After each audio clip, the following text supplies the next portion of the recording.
안녕하십니까. 전기차 읽어주는 남자 정익남입니다. 네, 오늘도 테슬라 소식으로 여러분들을 찾아뵙게 되었습니다. 일단 오늘 첫 번째로 들려드릴 소식은 모델3 롱레인지가 드디어 주문을 다시 받기 시작했습니다. 원래 모델3 롱레인지 주문 받지 않았니?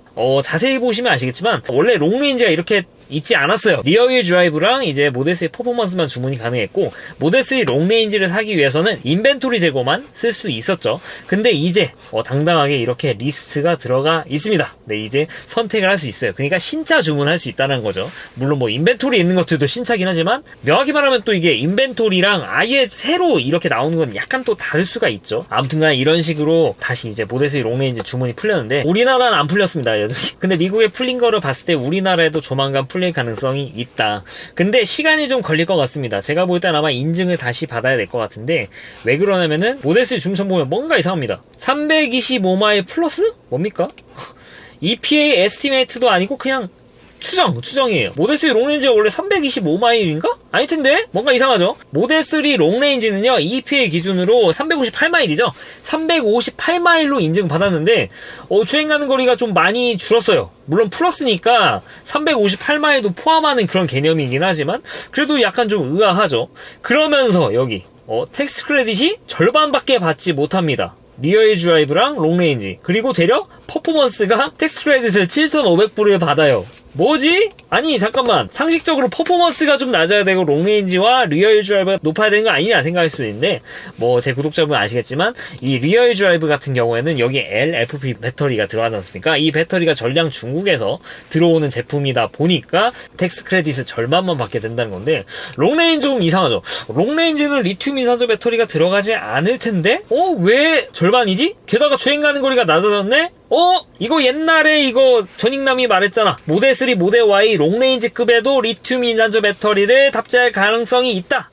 이미 이거는 가능성이 아니라 테슬라가 밝힌 내용입니다. 어떻게 보면 팩트인데, 그래서 리튬 인산소 배터리가 벌써 들어가는 게 아니냐 생각하실 수도 있는데, 가능성은 낮아 보입니다. 아직은 아니에요. 네, 분명 리튬 인산소 배터리로 전환을 할 가능성이 있지만 지금은 아닌 단서들이 더 많이 보여요. 그러면 이거는 어떻게 해석을 해야 되냐? 일단은 리튬 인산소 배터리가 들어가게 되면은 모델3 리어휠 드라이브 때를 생각을 해보면은 약간 그 C레이트를 좀 낮게 잡습니다. 그러니까 모델3 RWD 옛날에 NCA 배터리를 쓸 때는 배터리 용량도 살짝 좀 낮았어요. 근데 얘보다 제로백이 빨랐죠. 무게 차이를 감안하더라도 제로백 차이가 좀 많이 났습니다. 근데 모델3 롱레인지 어떻죠? 이거 뭐 마일이라서 킬로미터 퍼 아워로 환산하면은 약간 좀 바뀔 수는 있지만 그렇게 속도가 낮아지지 않았습니다. 4.2초, 제로 60마일 기준으로. 제로백 하면 한 4.3초 정도 될 겁니다. 한 0.1, 0.2, 이 정도 구간에서 그렇게 나니까. 그런 거 봤을 때, 하이니켈 이런 배터리가 들어갔을 가능성이 높고요. 게다가 이게 제원 같은 거를 보시면 아시겠지만, 무게가 바뀐 게 없습니다. 그 말즉슨 리튬 인산소 배터리보다는 NCA 배터리 아니면 NCM 배터리를 썼을 가능성이 대단히 높다라는 거, 적어도 리튬 인산소 배터리의 가능성은 낮아진다라는 거를 알 수가 있습니다. 이건 가능성이에요, 말 그대로. 왜냐면은 지금 이 차를 받은 사람이 한 명도 없어요. 이거는 뭐 2023년 6월에 차를 받게 되는 것 같은데, 그때 받으면 이제 많은 분들이 OBD 물려가지고 확인을 하겠죠. 그러면 이제 세부적인 스펙 같은 게 나오게 될 건데, 일단 지금 나와 있는 단서로는 리튬 인산소 배터리보다는 다른 NCA, NCM 배터리의 가능성이 높다라는 거. 야, 그러면은 하이니켈 배터리를 쓰는데 주행 가는 거리가 왜 이렇게 줄어든 거 같지? 왜 하필 325마일 플러스지? 그냥 기존에 쓰던 배터리를 썼으면 358마일 그렇게 나왔을 거잖아. 왜 이렇게 많이 줄여서 이렇게 말을 했지? 텍스 크레딧하고 같이 생각을 해야 되는데, 아마 여기에 쓰는 배터리 쪽에서 미국에서 제조된 게 아니라 아니면 원자재가 좀 다른 그런 쪽의 배터리를 끌어다 쓴 걸로 보여지고, 주행 가는 거리에도 영향이 있었고, 그러면서 새롭게 인증을 받는 과정인 것으로 보여집니다. 모델3의 롱레인지급에 들어가는 배터리가 이제 더 이상 파나소닉 배터리뿐만 아니라 이번에 새롭게 인증을 받는 배터리는 아마 LG 배터리가 들어갈 가능성이 좀 있지 않을까, 제 개인적인 생각입니다. 이거는 진짜 제 개인적인 생각이 들어가지고 좀 말씀을 드리고 싶었어요. LG? LG? 야, LG 배터리는 모델 S, 모델 X에만 들어가는 거 아니었니? 네, 맞습니다. 모델 S, 모델 X엔 18650 LG NCM 배터리가 들어가게 돼 있어요. 근데 미국 생산입니다. 미국 생산. 모델 3, 모델 Y 롱레인지급 이상에 들어가는 배터리는 전량 파나소닉 배터리가 들어갑니다. 중국에서 생산되는 롱레인지급 이상은 여기에 또 LG 배터리가 들어가긴 하지만 일단은 지금까지 미국 생산은 전부 다 파나소닉이었다는 거죠. 근데 여기에 LG 배터리가 들어가는 단서라기보다 제 개인적인 생각인데 이런 것들이 좀 보입니다. 왜냐면은 지금 미국 상황에서는 지금 압도적으로 많이 팔리고 있는 차량들이 모델 Y지 않습니까? 모델 Y 롱레인지 퍼포먼스 이쪽인데 모델 Y 롱레인지와 퍼포먼스에다가 파나소닉 배터리를 좀 밀어주는 그런 느낌.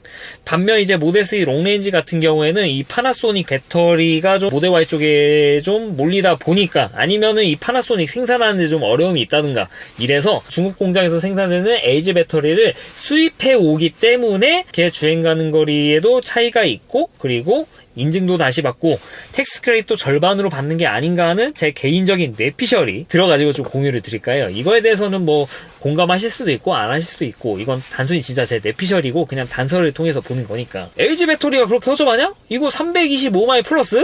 야, 아무리 그래도 그렇지 이렇게 좀 차이가 좀 크는데 좀 뭔가 이상하지 않냐? 이렇게 생각하실 수도 있는데 물론 이게 325에만 꽂히면 안 됩니다. 분명 플러스니까 아마 제 예상으로는 충분히 LG 배터리를 쓰더라도 기존의 파나소닉 배터리를 썼을 때와 비슷한 주행 가는 거리를 보여줄 거라고 예상은 해요. 근데 다만 보수적으로 잡아놓은 거죠. 테슬라답지 않게. 그래서 최소한 325마일 이상은 무조건 나올 건데 정확한 거는 좀 기다려봐. 이런 의미에서 주행 가는 거리 표기한 것으로 보여집니다. 네, 아무튼 그런 생각이 들고 그리고 LG 배터리에 대해서 좀 말씀을 드릴 만한 내용이 있습니다. 이거 뭐 테슬라에 대해서 관심 있으신 분들은 아시겠지만 유럽에 돌아가는 모델 3 롱레인지는 이제 기가 상하이에서 생산된 차량들이고 기가 상하이에서 생산하는 모델 3 롱레인지는 LG 배터리가 들어간다고 말씀을 드렸죠. 근데 초기에는 파나소닉에 들어간 배터리도 있었거든요. 왜냐면 이제 미국에서 유럽으로 이렇게 다이렉트로 쏘는 것들도 있었으니까. 근데 그때 유럽에서 어떤 이슈가 있었냐면은 이제 똑같은 롱레인지인데 LG 배터리가 들어간 차, 파나소닉 배터리가 들어간 차에 따라서 성능이 약간 좀 차이가 있었다라는 그런 이슈들이 좀 있었습니다. 결론부터 말씀드리면은 파나소닉 쪽이 좀 더 좋았어요. 어떤 면에서 여기 보시면 아시겠지만 충전 속도가 약간 좀 차이가 났습니다. 가장 최신으로 볼게요. 이게 2022년도 롱레인지급이니까 이거 보시면은 똑같은 퍼포먼스더라도 파나소닉 같은 경우에는 26분 10%에서 80% 똑같은 조건입니다. 근데 이제 LG 배터리 같은 경우 33분이 소요되고요. 그리고 여기 옛날 자료들 보시면은 2020년도 4분기에 생산된 거 우리나라는 해당되는 내용 없습니다. 배터리 캐패시티도 똑같고 뭐 그냥 인증도 똑같이 받은 건데 충전 속도가 미세하게 파나소닉 쪽이 좀 빨랐습니다. 이거 뭐 테슬라 유튜버 분들도 이거에 대해서 짚고 넘어간 것들이 있어가지고 아시면 다 아실 내용인데 아무튼간에 충전 속도가 차이가 나고 주행 가는 거리 같은 경우에는 그다지 차이가 나는 것으로 보여지는 않습니다. 왜냐면은 여기 보시면은 2021년형 이제 4분기에 생산되는 LG 배터리 탑재한 차량 그리고 여기 보시면 이제 파나소닉 배터리가 들어간 차량 같은 경우 약간 캐패시티가 차이가 약간은 납니다. 약간 나는데 인증을 좀 더 잘 받았는지 모르겠지만 얘는 570, 568 이 정도면 그냥 똑같은 걸로 좀 봐야 될 것 같은데 캐패시티도 약간 좀 차이가 있지만 그래도 주행 가는 거리가 드라마틱하게 차이가 나진 않죠. 되려 또 인증을 더 잘 받은 면도 있고 그래서 LG 배터리를 썼을 때 주행 가는 거리가 막 확연히 낮아진다 그렇게 보기는 어렵습니다. 하지만 충전 속도에 대해서는 약간 좀 차이가 있다는 거. 사실 파나소닉은 NCA 그리고 LG 배터리는 NCM이에요. 약간 좀 다르고 그로 인해서 이런 충전 환경이 좀 차이가 나는 게 아닌가 싶기도 한데 아무튼간에 추가되는 미국 생산 모델 3 롱레인지에는 LG 배터리 가능성이 전 대단히 높다고 지금 생각을 하고 있어요. 전제 조건 이 전체 총 중량이 변하지 않고 제로백이 변하지 않는 이상. 그래서 어떻게 보면은 기존에 있는 모델 3 롱레인지에 비해서는 다소 좀 이제 충전 속도에 대한 이슈가 물론 이것도 찍어봐야 알겠지만 직접 해보지 않고 모르죠. 근데 지금까지 나와 있는 단서로 봤을 때는 충전 속도가 다소 좀 낮아질 수 있는 가능성이 좀 보이고 원래 쓰려던 파나소닉 배터리는 모델 Y 쪽으로 좀 몰빵하는 그런 느낌. 이걸 통해 알 수 있는 거? 테슬라는 그냥 어떤 한 곳에서만 집중적으로 배터리를 쓰지 않습니다. 지금 쓰고 있는 게 되게 많잖아요. 많아요. 미국만 하더라도 이제 LG 배터리 쓰죠. 파나소닉 배터리 쓰죠. 그리고 기가상에 보면은 CATL 배터리 쓰죠. 그리고 LG 배터리 쓰죠. 그 다음에 이제 오늘 자세히 읊어드리진 않겠지만 기가베르린의 이제 모델 Y RWD 얘기가 나오고 있죠. 근데 모델 Y RWD 여기에 들어가는 거는 어떤 배터리 들어갑니까? BYD의 블레이드 배터리가 들어가게 됩니다. 대단하죠. 리튬 산소 배터리가 들어가는 건데 기가베를린 쪽에서는 BYD 거, 기가상하이에서 CATL. 와, 이게 그냥 다 쓰고 있는 거죠. 생각해보시면은 파나소닉, LG, BYD, CATL 배터리 순위권 탑5에 드는 것들 전부 다 쓰고 있는 거예요. 그래서 어떻게 보면은 테슬라가 상황에 맞게 이렇게 선별한다는 거, 여기 SK 배터리까지 좀 써주면 좋지 않나? 그런 생각이 들기도 하는데, 아무튼간에 테슬라는 이렇게 배터리를 다양하게, 그리고 다양한 플랫폼 이런 거를 전부 다 아우를 수 있는, 그냥 일단 줘봐, 우리가 알아서 써볼게, 이런 식으로 쓰고 있다라는 거. 참 배터리의 수급에 대해서는 굉장히 안정적으로 가져가려는 그런 모습을 보이고 있고, 이번에 모델3 롱레인지, 뭐 이거 기정사실화는 아니고 제 내피셜 얘기를 하지만 그래도 해보면은 또 저같이 생각하시는 분 많아요. LG 배터리 가능성이 대단히 높다. 좀 더 그런 쪽으로 확장이 된 거라고 볼 수도 있겠죠. 그래서 정말 다양한 배터리를 쓰고 있고 열심히 차를 생산하기 위해서 박차를 가하고 있다 라고 말씀을 드릴 수 있을 것 같습니다. 그래서 일단 주문창 같은 경우 이제 우리나라도 조만간 열릴 것 같죠. EPA 인증이 끝나야, 그리고 그 차를 우리나라에 들어오고 우리나라 주행거리 인증을 받아야 그 차를 팔게 되지 않습니까? 그때까지는 아마 시간이 좀 걸리지 않을까 싶은데, 이제 모델3 롱레인지 우리나라에 돌아다니는 차들, 신차로 출고된 차들은 우리나라에 LG 배터리가 들어간 차를 타실 수도 있다는 가능성이 있다는 걸 좀 말씀을 드리고 싶네요. 네, 그리고 두 번째 소식이죠. 이제 모델 S인데 가격을 인상을 했습니다. 우리나라만 인상한 건 아니고 뭐 전 세계적으로 모델 X 인상을 때렸는데, 인상 폭이 좀 약간 좀 있었죠. 모델 3, 모델 Y는 한 35만 7천 원인데 얘는 357만 원? 470만 원? 거의 그 정도로 가격을 인상을 했어요. 와, 역으로 인상을 한다? 확실히 모델 S랑 모델 X는 모델 3, 모델 Y 같이 볼륨 모델을 이렇게 뿌리지 않겠다라는 거를 알 수가 있죠. 그래서 미리 예약하신 분들은 약간 좀 뭐 기분이 좋으실 수도 있는데, 데려내리지 않을까 이렇게 배팅하셨던 분들은 약간 좀 아쉬워할 수 있는 내용이 있을 수 있지만 이런 게 추가됐습니다. 3년 무료 슈퍼차징이 추가가 됐어요. 이 가격에 사신 분들. 그러니까 기존에 예약하신 분들은 해당 사항이 없어요. 그러니까 이게 뭔 말이냐면은 한 370만원 저렴하게 이렇게 모델 S를 예약하신 분들은 이 3년 무료 슈퍼차징 혜택이 없습니다. 근데 가격이 인상된 이 가격에 지금 모델 S나 모델 X를 주문하신 분들은 3년 무료 슈퍼차징 혜택을 받으시는 분들이 계세요. 나는 옛날에 예약했지만 3년 무료 슈퍼차징 쓰고 싶은데 하시는 분들, 이런 분들은 이걸로 다시 주문을 하시면은 이 혜택을 준다고 지금 어드바이저가 꼬시고 있습니다.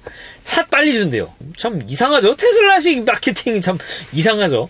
근데 제가 봤을 때는 아마 이거 계약하신 분들, 그리고 이전에 계약하신 분들 전부 다 2분기, 3분기 안에 다 쳐내지 않을까 그런 생각이 들기도 하는데, 그러면은 모든 사람들이 다 빨리 주는 거니까 참 어떻게 보면 좀 낚시 같은 그런 느낌이 들긴 하지만, 아무튼 간에 이거를 통해서 좀 고민하신 분이 계신다는 거죠. 한 370만원 정도를 더 내고 3년 무료 슈퍼차저를 받을까 말까 이렇게 고민하신 분들이 계시는데, 일단 뭐 정답부터 말씀드리면은 정답이 없습니다. 정답만 한다면서 정답이 없대요. 왜냐면은 개개인에 따라서 가치가 다르기 때문입니다. 그래도 어느 정도 가이드라인은 드릴 수 있을 것 같아요. 만약에 나는 전기차를 사가지고 이렇게 충전하면서 차에서 시간을 때울 만한 계획이 많다. 그러면서 엔드입니다. 엔드. 연 주행거리가 최소 2만 킬로를 넘는다. 그리고 엔드, 나는 편하게 막 전비주행 이런 거 필요 없다. 그냥 공조 그냥 돌리고 싶은 만큼 돌리면서 그냥 쭉쭉 가고 싶고 언제든 이용하고 싶다. 슈퍼차저를 편하게 가고 싶다 이렇게 하시는 분들이면은 비록 3년이지만 그럴 만한 가치가 있다고 생각을 해요. 근데 만약에 여기에서 하나라도 나는 아니다라고 생각하시면은 굳이 이 계약을 바꿔가면서까지 무료 슈퍼차저를 가져갈 필요는 없다고 생각을 합니다. 왜 이렇게 말씀드릴 수 있냐면은 저도 비슷하게 써봤기 때문이에요. 예, 테슬라 유튜버 분들 계시죠? 몇몇 분 계시죠? 저를 포함해가지고 뭐 저 같은 경우는 굉장히 뭐 학고방 수준이지만 그래도 잘 나가신 분 계시잖아요. 그분들 무료 슈퍼차저 거의 3년에 해당하는 것들을 받으신 분들이 좀 계시거든요. 저 같은 경우 이제 한 2년째 지금 무료 슈퍼차저를 쓰고 있는데 쓰면서 느끼고 있는 게 확실합니다. 무료 슈퍼차저가 있으면 편하냐? 당연히 편하죠. 뭐 장거리를 갈 때도 그냥 슈퍼차저 분당 요금제도 그냥 의미 없습니다. 사실상이 무료 슈퍼차저니까 이게 90%를 채우던 95%를 채우건 빨리 뽑을 그런 압박에서 그냥 없어집니다. 그리고 저같이 이제 차에서 시간을 많이 때우시는 분들, 차에서 충전하면서 유튜브를 찍는다, 저같이. 그러면은 더할 나위 없이 좋습니다. 근데 만약에 전기차를 쓰면서 기름 넣는 것처럼 그렇게 쓰시려는 분들이 아니면은 굉장히 이거 불편할 수도 있다는 거거든요. 차에서 야 그거 유튜브 보는 것도 의미가 있냐 이렇게 하시는 분들이 계실 거거든요. 그리고 주행거리가 연간 15,000km 막 이렇다 하시면은 굳이 이 슈퍼차저 무료 혜택을 받으실 필요가 없어요. 그렇습니까? 이것도 어느 정도 충전을 많이 해야 이게 의미가 있지. 그렇습니까? 충전도 별로 할 일이 없는데 무료 슈퍼차저면 이거 그냥 돈 낭비거든요. 그래서 제가 좀 딱 정해드리면은 최소 연간 2만 킬로가 넘으면서 차에서 시간을 때울 그런 의지가 있으시면서 주변에 슈퍼차저가 무조건 있으셔야 되고, 그리고 난 맘 편히 쓰고 싶다 슈퍼차저를 하시는 분들만 계약을 비싼 걸 바꾸세요. 그랬을 때는 좀 의미가 있으실 것 같아요. 근데 여기서 하나라도 어긋나신다? 그냥 기존의 계약을 유지하시는 것을 추천을 드립니다. 여러분은 만약에 집밥 환경이 좀 잘 갖춰져 있잖아요. 그러면은 나와서 충전하는 것도 스트레스입니다. 그냥 집에 와가지고 그냥 충전기 물리면은 충전돼 있는 거를 굳이 나는 무료 슈퍼차저니까 충전소 찾아가야지 하면서 가신다니까요. 이게 어떤 분들한테는 굉장히 시간 낭비일 수도 있어요. 그거 좀 아끼겠다고. 그래서 제가 봤을 때는 제가 이렇게 말씀드린 세 가지에 해당하시는 분들이 아니면은 저렴하게 계약하셨다면은 그냥 유지하시고, 만약에 막 계약을 좀 애매하게 하셔가지고 막 100만원 차이 난다 그러면은 바꾸시기를 추천을 드리고, 그리고 새로 주문하신 분들은 어쩔 수 없죠. 이미 가격이 이렇잖아. 그냥 이 무료 슈퍼차저 혜택을 누리시면 되겠다 이렇게 말씀을 드리고 싶습니다. 그리고 계약을 바꾸실 때는 약간 이런 것도 봐야 돼요. 요크 스티어링 추가하면은 가격이 올라갑니다. 37만원 이런 것들도 좀 고려를 하셔야 된다는 걸 좀 말씀을 드리고 싶습니다. 네, 오늘도 테슬라 관련된 소식으로 여러분들께 이렇게 좀 말씀을 드렸습니다. 어찌 좀 도움이 되셨나 모르겠어요. 네, 앞으로 이제 테슬라를 주문하실 분들은 만약에 주변에 테슬라 지인이 없으시다라고 하면은 제 아래에 있는 레퍼럴 링크를 통해 가지고 주문하시면은 여러분 나중에 테슬라 액세서리를 사실 수 있는 그 레퍼럴 크레딧을 받으실 수가 있으니까 잊지 마시고 링크 통해서 주문해 주면은 네, 복 받으실 거고. 네, 이렇게 긴 영상 시청해 주셔서 대단히 감사하고요. 유익하셨으면은 좋아요, 구독 부탁드리도록 하겠습니다. 앞으로도 네, 다음에도 좋은 영상으로 찾아뵙도록 하겠습니다. 네, 긴 영상 시청해 주셔서 대단히 감사합니다.